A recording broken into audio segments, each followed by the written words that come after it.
$150 million. That was the number the back office found on a Wednesday morning in Mumbai. But the story did not start with $150 million. It started with $3 million. A Thursday afternoon, 8 months earlier. The market moved against him. His model said it would not. It did. $3 million is not a catastrophe. $3 million is manageable. $3 million disappears quietly if a man reports it on Friday morning. Mihir Joshi did not report it on Friday morning. He waited, and the number grew. 8 million, 20 million. Then a number he stopped saying out loud, because saying it out loud made it more real than he could afford for it to be. $150 million. When the phone rang on that Wednesday morning, he looked at the name on the screen. Outside the trading floor was loud with the ordinary noise of a morning that did not know what was about to happen. Someone laughed. A chair scraped against the floor. The air conditioning ran at the same pitch it always ran. He picked up. This is not a story about a man who lost money because the market moved against him. This is a story about a man who lost everything because he was too afraid to say so.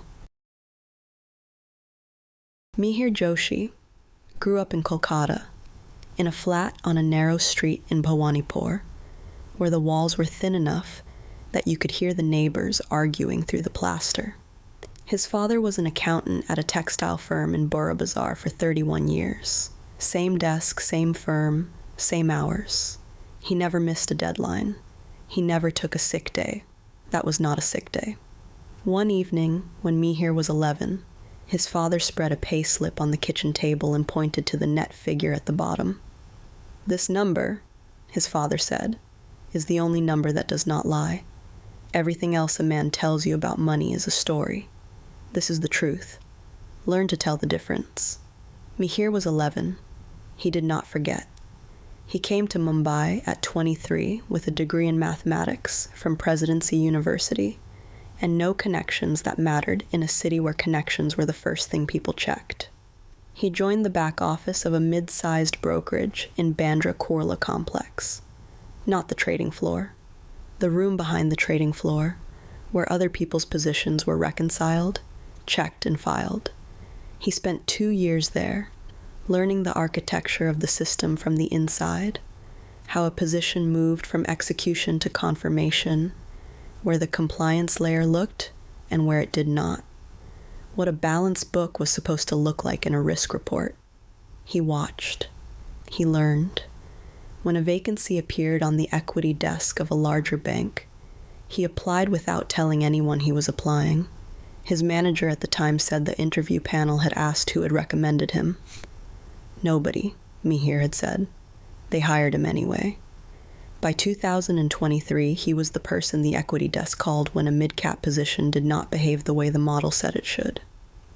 Not because he had the most experience in the room, because he had read more balance sheets, more quarterly filings, more supply chain reports on obscure manufacturing companies in Pune and Coimbatore than anyone else on the floor.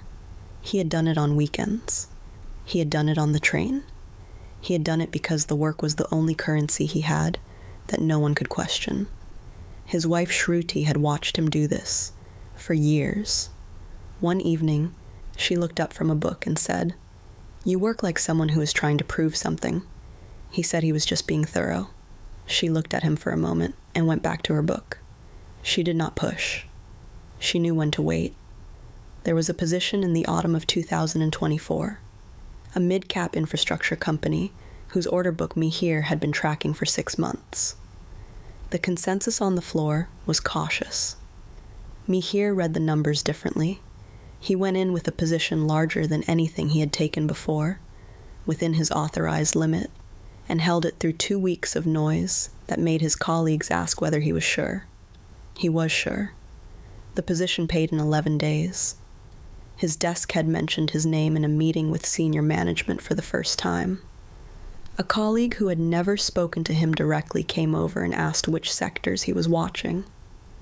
Mihir sat at his desk. What he felt was not satisfaction. It was something quieter and more specific than satisfaction. It was the feeling of a room finally going silent after years of noise.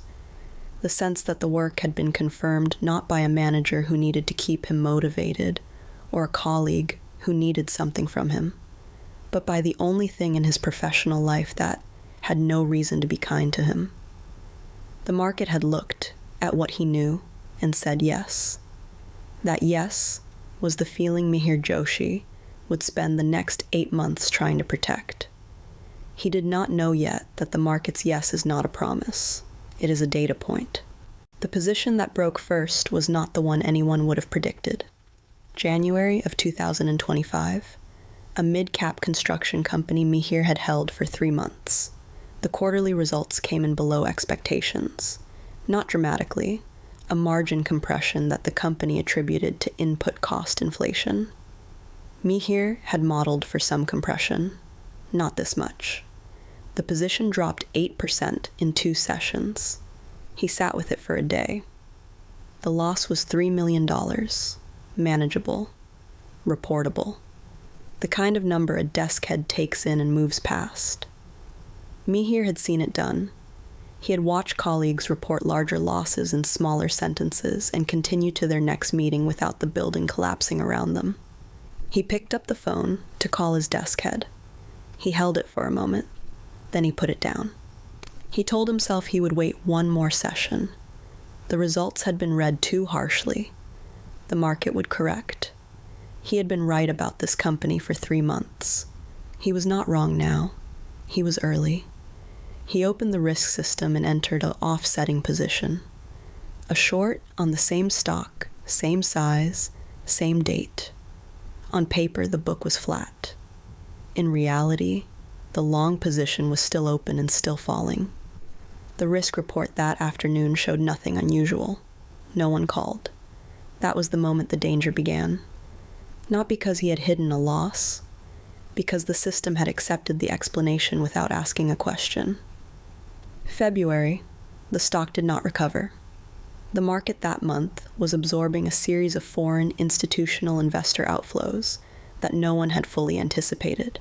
Global funds rebalancing away from emerging markets after a policy shift in the United States that changed the calculus on risk. Mihir watched the data and found the explanation persuasive. The selling was technical, not fundamental. The underlying business had not changed. He was still right. The timing was wrong, not the thesis. He entered a second set of offsetting positions, more complex this time, spread across related counters to make the reconciliation less obvious. His 2 years in the back office had taught him exactly how a risk report was assembled and exactly where a discrepancy was most likely to be read as noise rather than signal. A colleague stopped him in the corridor one afternoon and asked about a counter they both covered. Mihir gave his view. The colleague nodded and walked on. Mihir continued to his desk and opened the terminal. He did not remember the conversation by the time the market opened. His daughter Ananya was 7. She had a habit of coming to the door of his study on weekend mornings and asking if he was coming for breakfast. He always said 5 minutes. Some mornings he came. Some mornings the 5 minutes became an hour, and Shruti brought a plate to the door and left it on the floor outside without knocking. He did not notice when the plates started appearing more often than not. Week 1 of March, -4 million. Week 2, -9. Week 3, -11. He stopped updating the reconciliation in his head because the reconciliation no longer produced a number he could work with. He was no longer asking whether the position would recover. He was asking how much longer he could keep the 2 versions of the book from touching each other. His risk manager sent an email asking about a counterparty reference in one of the offsetting entries. The reference number was from a system the bank had decommissioned the previous year. Mihir replied that it was a legacy identifier that had been carried over during a platform migration, and that he would raise a ticket to have it corrected. He wrote the reply in 40 seconds. He sent it before he had time to read it back. The risk manager replied, "Understood. Please do raise the ticket." Mihir opened a new ticket. He assigned it to himself. He never closed it. One night in late March, Shruti came to the door of his study at 11 and stood there for a moment. He was at the desk, facing the screen. She looked at his back. She looked at the reflection of the screen in the dark window behind him. Numbers she could not read from where she was standing. She did not say anything. She turned and went back to the bedroom. She pulled the door almost closed, leaving a gap just wide enough that the light from the corridor fell across the floor. He did not hear her. He did not turn around. The gap in the door was still there when he finally went to bed at 2 a.m. He stepped over the line of light on the floor without thinking about it. By April, the original $3 million loss had become a structure, a layered set of positions and offsetting entries that could not be unwound without making everything visible at once. Each layer had been added to protect the layer beneath it. Each protection had required a new exposure. The system he had built to buy himself time had become the thing that was consuming it. He sat at the desk one evening and understood for the first time that there was no version of this that ended well. There had been a version 8 weeks ago. There had been a version 4 weeks ago, smaller and more painful, but still possible. There was no version now. There was only the question of when and how and who would be in the room. The market had not beaten Mihir Joshi. He had beaten himself, one careful decision at a time, on the days he chose the position over the phone call he needed to make. The call came at 6:40 in the morning. Mihir was already awake. He had been awake since 4, lying in the dark listening to Shruti breathe beside him, calculating the same numbers he had been calculating for weeks and arriving at the same place every time. His phone was on the nightstand. He picked it up before the second ring and walked to the hallway, pulling the bedroom door almost closed behind him. The voice on the other end was a colleague from the risk team. Not the risk manager, someone junior, which meant this was not yet a formal conversation, which meant there was still a window, small and closing, between where things were and where they were about to be. The colleague said Mihir's name had come up in a review of counterparty references.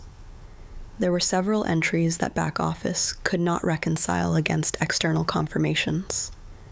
The review was scheduled to go to the risk committee that morning, unless the entries could be explained. Mihir said he would look into it and come in early. He turned around. Shruti was standing at the door of the bedroom. She had her arms folded across her chest, not in anger, in the way a person holds themselves when they have been standing still for long enough that they have gone cold. Her face was not the face of someone who had just woken up. She had been awake. She had heard the call from the beginning. They looked at each other across the hallway. He opened his mouth. He did not say anything. There was nothing to say that would have been true and small enough to say in a hallway at 6:40 in the morning before their daughter woke up. She looked at him for a moment longer. Then she turned and went back to the bedroom. She left the door open this time. He stood in the hallway. The flat was very quiet. From down the corridor, he could hear Ananya's breathing through her open door, the slow, even breathing of a child who does not know what is happening in the hallway outside. He picked up his bag from the chair by the front door and left. The risk committee meeting was at 9. He arrived at the office at 7:30, sat at his desk, and looked at the screen for the last time as the person he had been when he had built the structure that was now being dismantled around him. He did not place a trade. He did not open a new position. He sat and waited for the thing that was coming to arrive. At 8:55, his desk head came to his desk and said there was a meeting. He stood up and followed. The room had 4 people in it. His desk head, the risk manager, a woman from compliance he recognized but had never spoken to directly, and a man he did not know who turned out to be from the bank's internal legal team. The risk manager placed a printed document on the table, a list of positions and corresponding offsetting entries, dates going back 8 months. He asked, "Are these positions real?" Mihir looked at the document. He had created every entry on that list. He knew the date, the time, the logic he had used to construct each one. He could have explained the architecture in detail, which layer covered which exposure, which reference number pointed to which fictitious counterparty, how the system had processed each entry without flagging it. He understood the structure better than anyone in the room. He said, "No." The room was quiet for a moment. His desk head was looking at the table. The compliance officer was writing something. The legal representative was watching Mihir with the careful, uninvested attention of someone whose job requires them to observe without reacting. Outside the glass partition, the trading floor was going about its morning. Screens, keyboards, the ordinary machinery of a day that had already decided to continue without him. The risk manager said, "We will need you to walk us through the full position list." Mihir said, "Yes." That was the last word he said in that room that was his own. That evening he came home at 7. Shruti was in the kitchen. Ananya was at the table doing homework. He stood in the doorway for a moment, watching his daughter write in her exercise book, the careful, concentrated way she held her pencil, the tip of her tongue between her teeth, the way she erased and rewrote without frustration when something was wrong. Shruti looked up from the stove. She looked at him the way she had looked at him in the hallway that morning. She did not ask how it had gone. She already knew. He sat down at the table across from Ananya. She looked up and smiled and went back to her homework. He sat there. He did not speak. He did not open his phone. He did not think about the position list or the risk committee or the legal representative who had handed him a card as he left the building. He sat at the table with his daughter and watched her write. That was what was left. And it was the first honest thing he had done in 8 months. His father had said, "The only number that does not lie is the one at the bottom of the payslip." What Mihir understood now, sitting at this table, was that his father had not been talking about money. He had been talking about what a person is left with when everything that can be taken has been taken. I met Mihir Joshi 6 weeks after he left the bank. Not in Mumbai. In Kolkata, in a small room at the back of his parents' flat in Bhawanipur, where he had come back to after everything had been decided. The room had a single window that looked out onto the lane. A table. 2 chairs. He was already sitting when I arrived. He stood up. I sat down. On the table between us, a folded newspaper his father had left there and not come back for. I said, "Thank you for agreeing to meet." He said, "I did not have anywhere else to be." He sat back down. His hands were flat on the table. Outside the window, the sounds of the lane. A bicycle. A vendor calling out. The ordinary noise of a Kolkata afternoon that had nothing to do with either of us. I asked him, "If you had known, on the afternoon you created that first offsetting entry, what you were actually afraid of, not the loss, but the thing underneath the loss, do you think you would still have done it?" He was quiet for a long time. The loss I could have explained. $3 million on a position that moved against me in a bad month. That is a conversation. Uncomfortable. But a conversation. He looked at the table. What I could not explain was being wrong in front of people who had hired me when nobody recommended me. Being wrong meant I had been wrong to think I belonged there. And that was not a conversation I knew how to have. So I bought myself a day. And then another day. And at some point the days had become 8 months and the conversation had become something that no longer had a version where I came out of it as the same person. I asked him, what was the position protecting, in the end? Not the money, but what else? He looked at the window for a moment. The version of myself my father believed in. He never said it directly, but I knew. I was the proof that the pay slip was not the ceiling. He paused for a moment.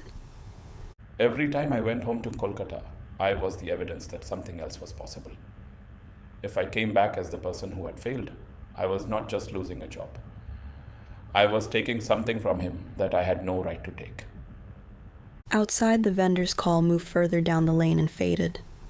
I asked him, if someone is sitting right now in front of a loss they have not reported yet, telling themselves one more day, the market will correct. It's not as bad as it looks.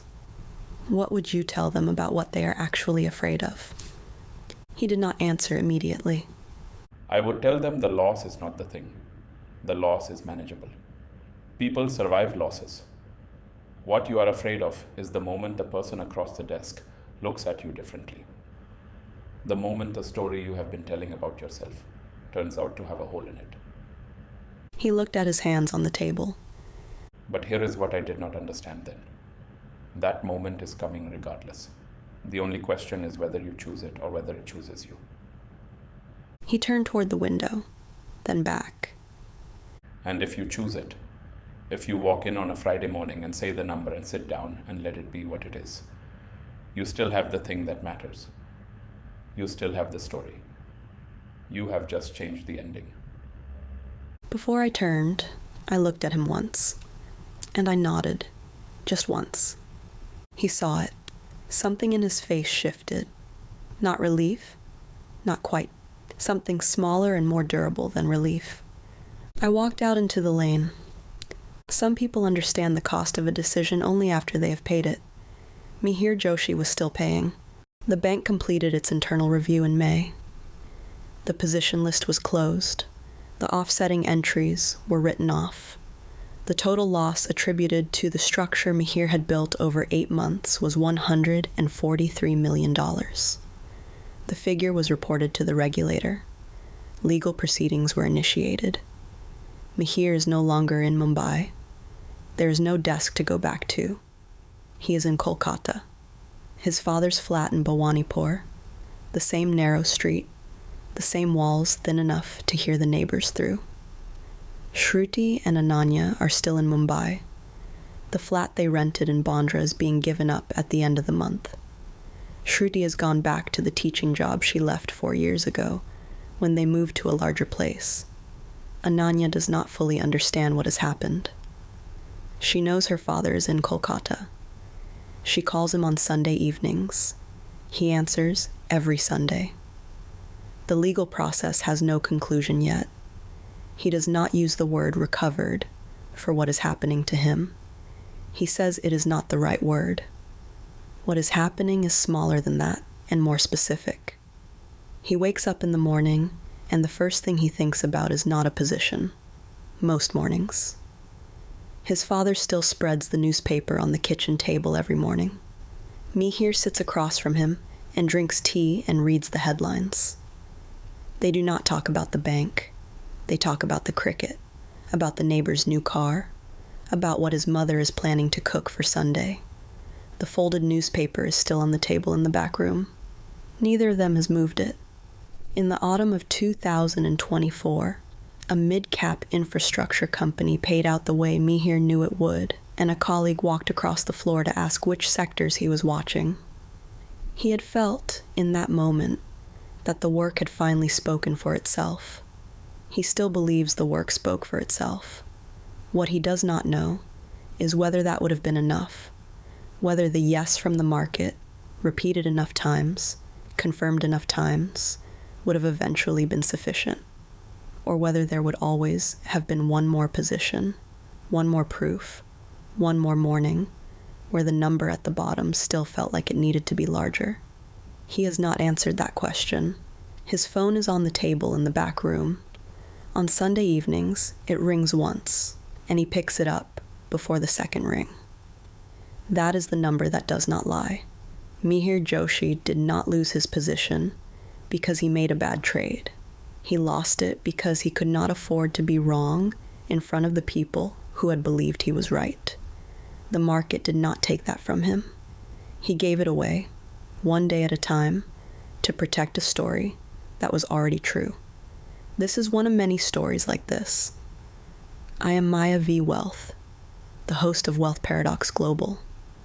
Mihir built everything without a safety net, and when the first thing broke, he could not afford to let anyone see it. If this story stayed with you, share it with someone who is holding something they have not said out loud yet. Subscribe to Wealth Paradox Global for more stories like this one. Like this video if you recognize something in Mihir that you have seen in yourself or in someone you know. and leave a comment. What is the loss you are still not ready to say out loud?